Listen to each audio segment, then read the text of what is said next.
हो गया।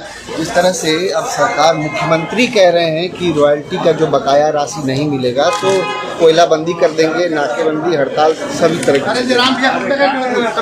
देखिए, सबसे पहले जो कोयला बकाया का जो राशि है उसे पूरे राज्य को इसीलिए कहते हैं कि राज्य के जो लोग हैं उन्हें कम से कम कागजी कलम से भी सक्षम होना चाहिए।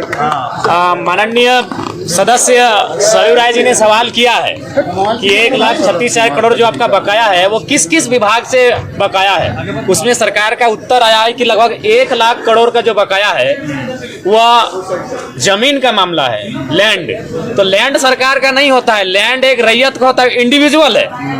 यानी इसीलिए हमें लगता है, शायद मैं गलत नहीं हूँ, आज इसीलिए झारखंड राज्य में रैयतों के पक्ष में जीएम लैंड की रसीद नहीं काटी जा रही है, क्योंकि जीएम लैंड की रसीद अगर काटी जाएगी तो माइंस में जो जमीन का अधिग्रहण होता है, और आज जो सरकार 1,36,000 करोड़ का दावा कर रही है वो इंडिविजुअल पैसा है, वो सरकार का भी खजाना नहीं है। ये बहुत बड़ा विषय है, वो इंडिविजुअल है।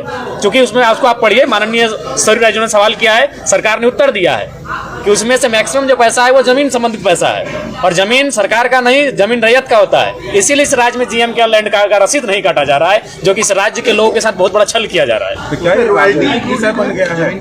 नहीं, तो जमीन का रॉयल्टी नहीं, सीधा बात इंडिविजुअल है। जमीन का रॉयल्टी इंडिविजुअल है, क्योंकि अगर जमीन का रसीद कटता और कोई माइंस वहां अधिग्रहण करती तो उस जमीन का रॉयल्टी मिलता, लेकिन किसे मिलता? रैयत को मिलता।